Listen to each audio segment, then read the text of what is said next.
In the autumn of 1902, America was on the verge of freezing. The nation ran on a single-fuel anthracite coal. It heated homes, powered factories, and drove the locomotives of a booming industrial power. For 5 months, the nation watched as the miners and powerful coal barons locked in a bitter standoff.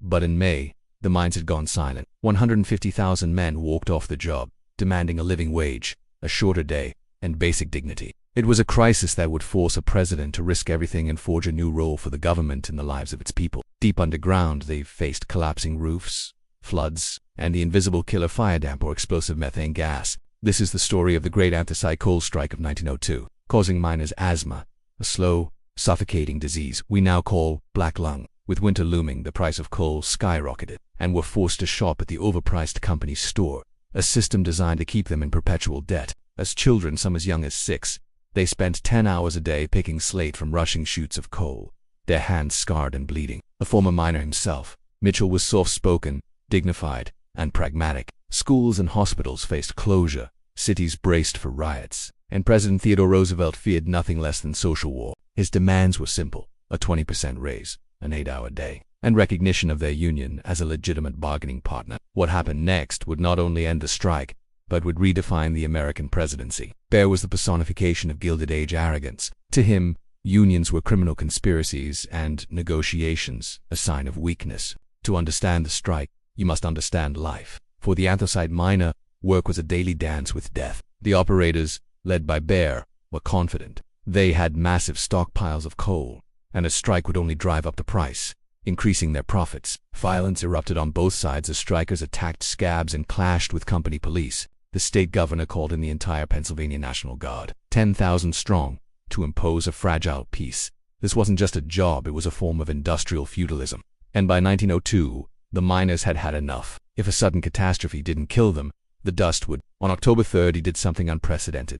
He summoned both the union leader and the coal barons to the White House. Their careers often began and ended in the breakup. They told the president his only job was to use the army to break the strike. He calmly offered to submit the miners' case to an impartial commission appointed by the president. It was a life captured in the grim locals saying, "Twice a boy, once when you start, and again when you're too old and broken to work underground." He secretly ordered the army to prepare to seize the coal mines and run them with soldiers to get coal to the American people. When questioned, he thundered, "The Constitution was made for the people and not the people for the Constitution." He was willing to risk impeachment to prevent a national disaster. Their lives were owned by the company. They lived in company houses, were paid in company currency. For 5 hours, the two men hammered out a deal. The strike would end, and a presidential commission would arbitrate the dispute. For this life of danger and servitude, they earned wages that hadn't risen in 80 years. The public, outraged by Bear's arrogance, sympathized with the miners. He established a new principle: that when capital and labor clashed, the government could step in as a neutral arbiter.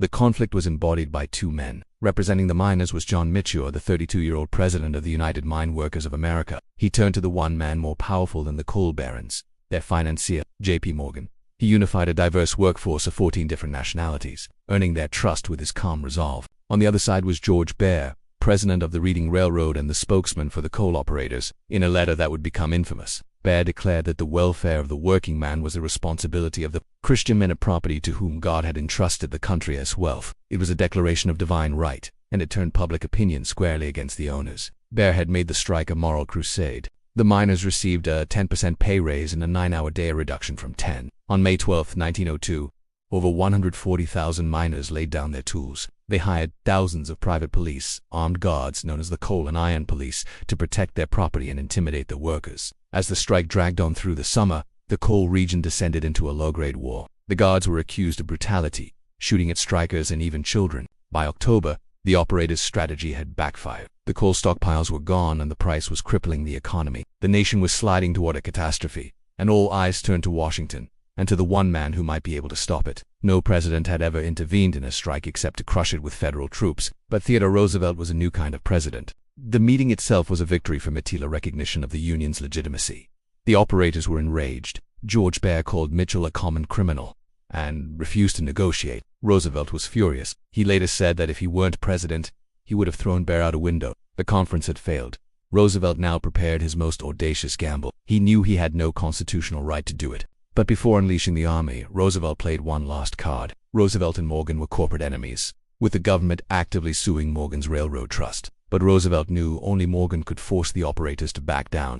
He sent his Secretary of War Elihu Root to meet Morgan on his yacht. Morgan, fearing the public backlash would harm his other businesses, forced the operators to accept. The crisis was over. In March 1903, the Commission delivered its verdict. It was a compromise. The union was not formally recognized, but the Commission created a permanent board to settle future disputes, giving labor a permanent seat at the table for the first time.